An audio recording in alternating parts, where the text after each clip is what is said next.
So hello students, welcome on my YouTube channel everything is relative. मैंने last video में आपको IE इरोडो का problem number 1.1 explain किया था। इस वीडियो में हम आईई इरोडो बुक का प्रॉब्लम नंबर 1.2 डिस्कस करने वाले हैं कि प्रॉब्लम नंबर 1.2 में हमको क्या बोला गया है और उसको कैसे सॉल्व करना है। ठीक है, तो सबसे पहले हम देखते हैं किस प्रॉब्लम में हमको पूछा क्या गया है, यानी क्या कहा गया है हमको, फिर मैं बताऊंगा आपको इस प्रॉब्लम को सॉल्व कैसे करेंगे। ठीक है, तो देखो हमको इस क्वेश्चन में यह बोला गया है कि एक कार जो है वो टोटल डिस्टेंस का हाफ पोर्शन जो है वो v0 स्पीड से ट्रैवल कर रही है। यानी अगर मैं टोटल डिस्टेंस को s मान लूँ तो वो s/2 डिस्टेंस जो है वो v0 स्पीड से क्या कर रही है, ट्रैवल कर रही है।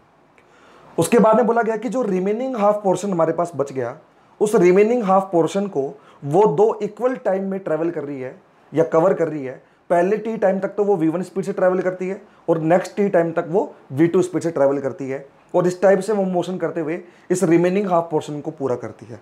आ रही बात समझ में क्या कहना चाह रहा हूँ? तो अब हमको ये बताना है कि इस पूरी जर्नी में कार की एवरेज वेलोसिटी क्या होगी। आ रही बात समझ में क्या कहना चाह रहा हूँ? तो एक बार मैं वापस से एक बार क्वेश्चन को फटाफट से रिपीट कर देता हूँ आपके लिए। हमको ये बोला गया है कि एक कार जो है वो टोटल डिस्टेंस का फर्स्ट हाफ पोर्शन जो है वो v0 स्पीड से ट्रैवल कर रही है, यानी s/2 डिस्टेंस v0 स्पीड से ट्रैवल कर रही है, और रिमेनिंग हाफ पोर्शन को वो दो इक्वल टाइम में ट्रैवल करती है। पहले टी टाइम तक तो वो v1 स्पीड से चलती है और नेक्स्ट टी टाइम तक वो v2 स्पीड से चलती है। तो आपको ये बताना है कि इस पूरी जर्नी में कार की एवरेज वेलोसिटी जो होगी वो क्या होगी। आ रही बात समझ में क्या कहना चाह रहा हूँ? तो देखो पहले हम एक काम करते हैं, जो ये सेकंड हाफ है इसका एवरेज वेलोसिटी निकाल लेते हैं कि सेकंड हाफ का एवरेज वेलोसिटी क्या होगा। ठीक है, तो मैंने ये मान लिया कि सेकंड हाफ में ये जो डिस्टेंस है मैंने मान ली s1 है और ये जो डिस्टेंस है वो s2 है। ठीक है, ये मुझे पहले से पता है कि s1 प्लस s2 जो होगा वो s/2 के इक्वल होगा, क्योंकि जो टोटल डिस्टेंस है वो टोटल का हाफ है, यानी फर्स्ट हाफ तो s/2 था तो नेक्स्ट हाफ भी कितना होगा, s/2 होगा। तो ये हमको ऑलरेडी पता है कि s1 प्लस s2 जो होगा वो s/2 के इक्वल होगा।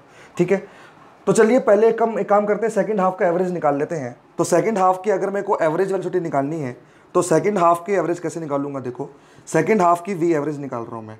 तो वी एवरेज का फॉर्मूला हमको पता है, वो होता है total displacement upon total time. आ रही बात समझ में? तो ये हमारा फॉर्मूला होता है एवरेज वेलोसिटी का।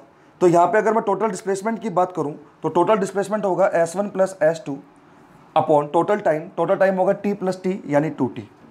आ रही बात समझ में? बात करें अगर s1 की कि ये s1 जो डिस्टेंस है वो कितनी होगी, तो मुझे पता है कि डिस्टेंस या डिस्प्लेसमेंट जो होता है वो होता है वेलोसिटी इनटू टाइम। आ रही बात समझ में? तो मैं s1 को बोल सकता हूँ कि मेरा जो s1 होगा वो होगा v1 इंटू टी और s2 जो होगा वो होगा v2 इंटू टी। आ रही है बात समझ में? क्योंकि डिस्टेंस इक्वल टू होता है स्पीड इंटू टाइम, या डिस्प्लेसमेंट बोलो तो डिस्प्लेसमेंट इक्वल टू होगा वेलोसिटी इंटू टाइम। तो s1 की वैल्यू हो जाएगी v1t और s2 की जो वैल्यू हो जाएगी वो हो जाएगी v2t। तो जब मैं s1 और s2 की वैल्यू यहाँ पे पुट करूंगा तो ये हो जाएगा v1t plus v2t divided by 2t। तो t से t कैंसिल आउट हो जाएंगे, तो जो एवरेज आएगा मेरे पास वो आएगा v1 प्लस v2 बाई 2। आ रही बात समझ में क्या कहना चाह रहा हूँ यहाँ पे? सो मैंने सेकेंड हाफ का पूरा एवरेज निकाल लिया है कि सेकेंड हाफ वाली जो जर्नी है इस कार की, उसमें जो इसकी एवरेज स्पीड है वो कितनी है, v1 प्लस v2 बाई 2 है। ठीक है, लेकिन मुझे तो पूरी जर्नी का एवरेज पूछा गया है। तो अब देखो पूरी जर्नी का एवरेज हम कैसे निकालेंगे। तो देखो मैं इसको एक बार रफ कर रहा हूँ। मैं ये याद रख रहा हूँ कि जो सेकंड हाफ का जो मेरा एवरेज निकल के आया है वो कितना कैलकुलेट होकर आया है, वो निकल के आया है मेरे पास v1 प्लस v2 बाई 2। और कैसे कैलकुलेट किया है वो आपको मैंने समझा दिया है, क्योंकि वी एवरेज होता है total displacement upon total time. यहाँ पे टोटल डिस्प्लेसमेंट है s1 प्लस s2 और टोटल टाइम है t प्लस टी यानी 2t। अब s1 जो होगा वो होता है स्पीड इंटू टाइम यानी v1t, s2 हो जाएगा v2 इंटू टी। मैंने यहाँ पे वैल्यू पुट करी है और मैंने एवरेज निकाल लिया है कि जो एवरेज मेरा निकल के आया है वो निकल के आया है v1 प्लस v2 बाई 2। ठीक है, अब मैं निकालता हूँ पूरी जर्नी का एवरेज कितना होगा। तो देखो अगर मेरे को पूरी जर्नी का एवरेज निकालना है तो वी एवरेज बराबर फॉर्मूला अगेन वही लगेगा, total displacement upon total time. ठीक है, अब देखो आप टोटल डिस्प्लेसमेंट मैंने क्या माना था, मैंने टोटल डिस्प्लेसमेंट को s माना था।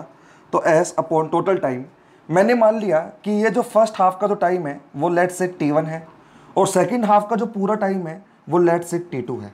ठीक है, तो टोटल टाइम जो हो जाएगा वो ये हो जाएगा t1 प्लस t2।